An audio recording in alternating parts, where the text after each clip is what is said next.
the five-head jokey thinking here is that maybe Kamala Harris is expertly throwing out these like old white male carcasses, these flub machines everywhere to be like, see, this is what happens when you rely on old white men. You should vote for me instead.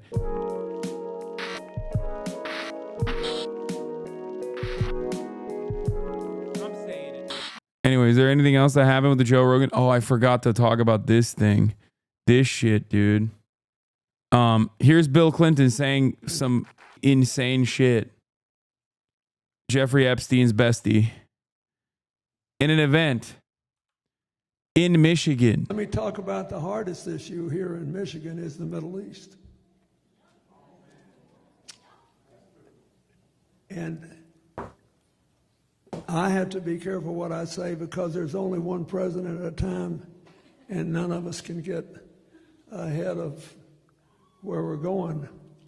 But I think we're going to have to essentially start again on the peace process. And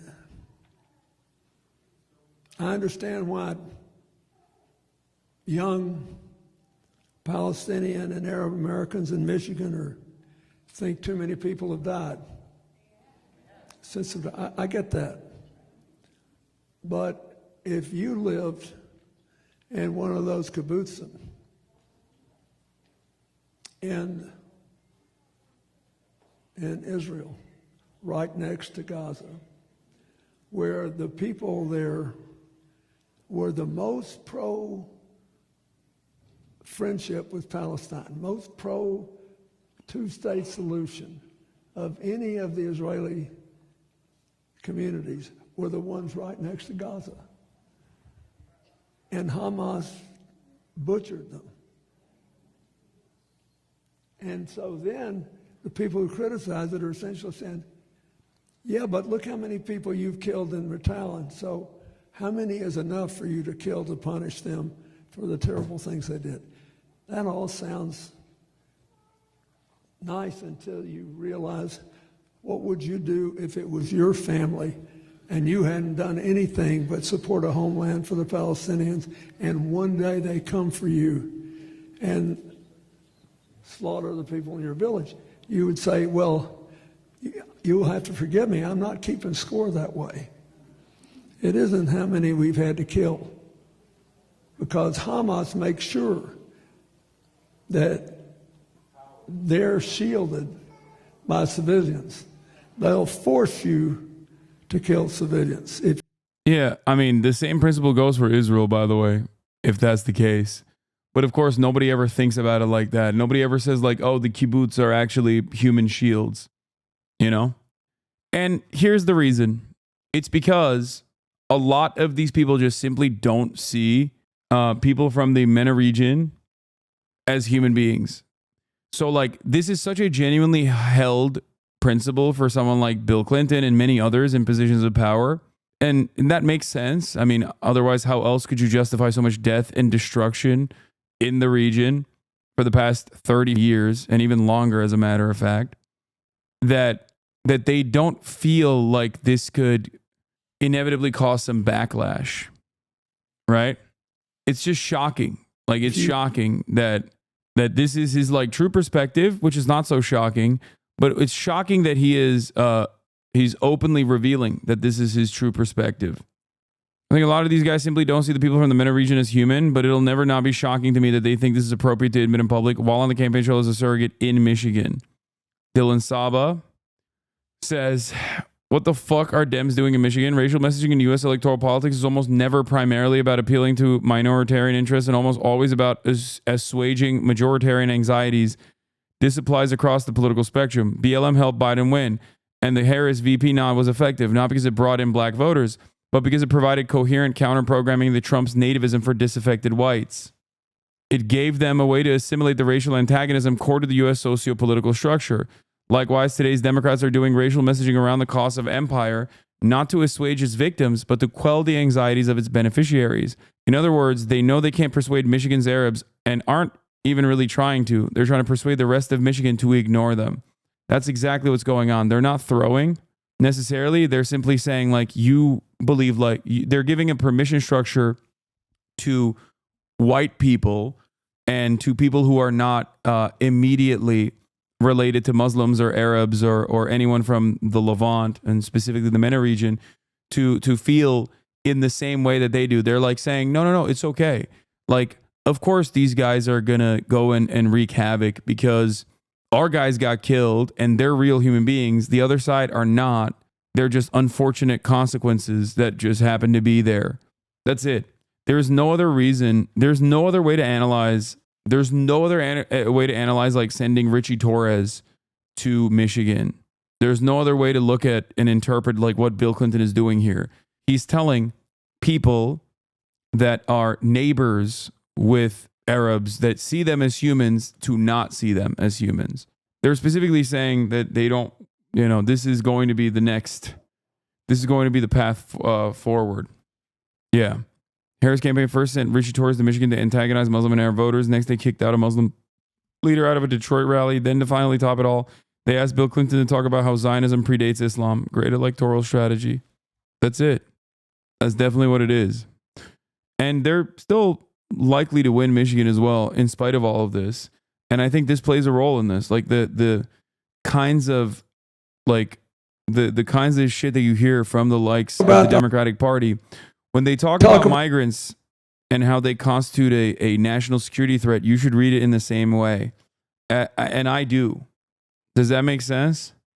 Like when they lean in to the Republican Party's strategy, Republican Party's communication strategy that like migrants constitute a national security threat, something that the Democrats have never openly been on board with. At most, they've caved and capitulated to it on their legislative agenda as long as they get like some of their bipartisan legal goals across, right? There's always a push and pull there. This time around, it's different. They're also consistently messaging that like, yeah, we're gonna do the border bill. I'm gonna be the border czar. I'm gonna be the competent administrators of these concentration camps. Like that's basically how Kamala Harris has packaged her side.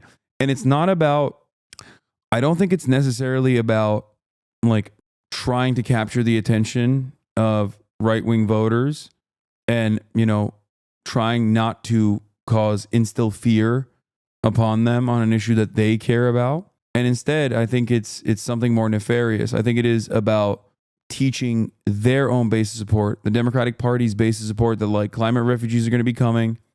And you also need to have that hatred in your heart for them. You also need to feel like they are the other, so that when we do the Nazi shit, maybe marginally less Nazi shit than what Trump is planning, but when we do it, you don't get too mad at us. I think that they're training the Democratic base of support to accept right-wing framing on this issue. That's what I think is happening. That's why I've been so scared about the outcome of this election, regardless of who wins. Make no mistake, I do not think that like a second Trump term will look better in any way, shape, or form than a Kamala Harris victory. I do not believe that at all. I think that I don't want Donald Trump to win.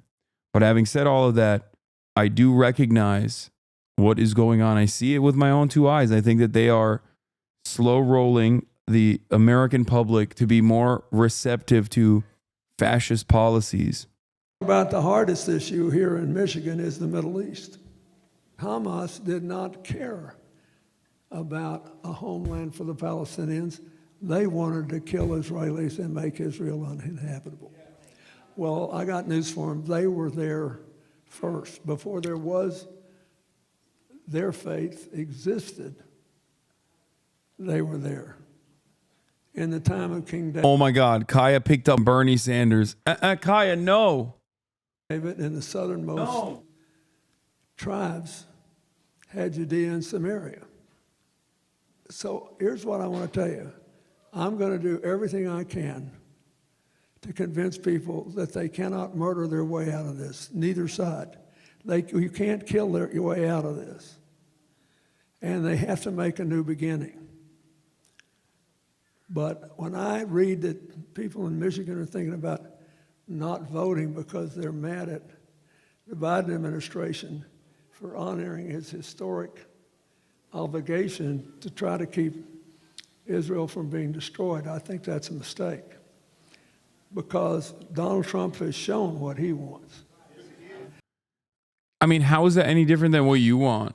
Like what you're just communicating, you know? Like that I don't understand. Like you're supposed to represent a difference in policy. Now, this is the other side of the story that like the American public still has their own opinions on this stuff.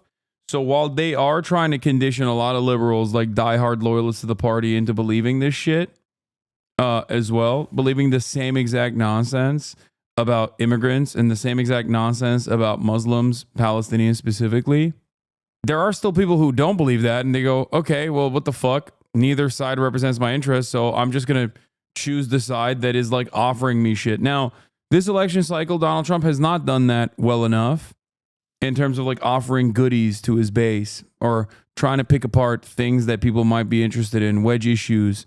He's slammed on the anti-immigrant sentiment far too much. He's not focused on what he would do in terms of the economy, fixing the economy. He doesn't even have a anti-establishment slant in the same way that he did before. So I think that's the reason why it's still a toss-up for all of the Trump administration's failures. And I think Bill was anti-migration in the 95 State of Union. Not to this degree, dude. What are you talking about? But Kamala Harris has said that she will try to negotiate an end to the violence, an end to the killing, and a new peace process. And that ought to be enough. The five-head jokey thinking here is that maybe Kamala Harris is expertly throwing out these like old white male carcasses, these flub machines everywhere to be like, see, this is what happens when you rely on old white men. You should vote for me instead because I'm not an old white guy. Donald Trump is going around telling Michigan Muslims he'll end the war and be the peace president and how pro-Muslim he is. Meanwhile, Dem sent Bill Clinton to lecture Michigan Muslims on how it's all Kamala's fault that Israel's massacring kids and killing civilians holding white flags. Whether or not they end up losing Michigan at this point, the Dems deserve to lose Michigan. Sheesh. It's not AIPAC, man. A lot of people are dumb to be like, this is AIPAC. Okay? No, this is just like straightforward, genuine Islamophobia directly tied to American foreign policy. Harris campaign surrogates, please stay on message. No history lessons, no jokes. Let's run through the tape here, gang. Genuinely blown away by how many fourth quarter fumbles they've been doing after giving the gift of the worst comedian on earth, insulting the electorate. All they have to do is shut up and preach unity, and they still aren't getting it. This is Democrats. People should stop coping. I think that the Democratic Party's base is not as receptive to this message yet. That's the difference. The base is at odds with the campaign. The base is not at odds with the campaign enough that they will say, we're not voting for you, but the base is certainly at odds with the campaign. Okay? And I say yet because I think that they are trying to get people on board with the anti-migrant shit. They're trying to get people on board with the anti-Islam shit. I don't know, man. I still think the Dems have done the numbers. I think this messaging will get them the win. I think you're stupid if you think that like going to Michigan and routinely saying Muslims suck shit and deserve to die is a smart strategy when the 250,000 Muslims there have historically, post 9/11, voted for the Democratic Party by 70 to 80%. Okay? I didn't say it was smart, but I think they think it is. No, I don't think it's like, I think that they are petty for sure. They see Muslims as like spoilers in this process, but I think there is a tremendous amount of resentment towards, there's a tremendous amount of Islamophobia and a tremendous amount of resentment towards like Arab Americans amongst the Democratic Party. Yeah, Ryan Jerdusky, everyone's favorite Islamophobe, said there's a lot of talk about cannibalizing election day vote, but as of 10/29, 21.2% of Republicans who early voted had not voted in the last 3 elections, significantly higher than the 16.8% of Democrats who can say the same in Pennsylvania. Democrats don't seem anti-Islam, unfortunately bad on Gaza, but not on Islam overall. Oh, dude, stop. Why do you think the Democratic Party is trying to prepare the voter base to accept Nazi policy? Because they are going to do it. They are doing it. They're doing it right now in Gaza. And they are saying that they want to do it at the domestic level against immigrants. Liberals, unfortunately, without any sort of like ideological rudder to steer them in the appropriate direction, are simply always responding to fascist incursions. And they're responding by accepting the civility framing, civility to the fascists. The same way that coincidentally we just had 3 major publications doing piece on the inevitable war with China just in the last week. Yes, consent is being manufactured, and Americans are absolutely going to be on board with a war with China. Are you kidding me? I mean, one of the most common attacks I get is that I'm far too pro-China, that I'm a CCP agent. It's just a sad state of affairs, but I do think that is what we are moving towards. What about the fact that Trump constantly admires Netanyahu and tells him that he's not going far enough and joking that Gaza would make good beachfront property? I just don't get it, man. I know what Dems are doing is idiotic, but Trump will be the literal end, in my opinion. Brother, what are you saying? The Democratic Party is openly saying, we don't want your vote. Like, what do you mean? I could repeat those lines every day of the week, but you can never out-message the campaign. The campaign is openly saying, we will do this without you. We don't want you in our coalition. That's it. And they're kind of saying that to tens of millions of people that are directly related to undocumented migrants too. It's genuinely terrifying. The reality of the matter is there is no red line with Israel. Biden has proven that time and time again. He's shown no interest in restraining Israel, even if it's to the benefit of Israel continuing to be an apartheid state. That's where we're at right now. Anyway, on that note, I will see you tomorrow, chat. I love you all.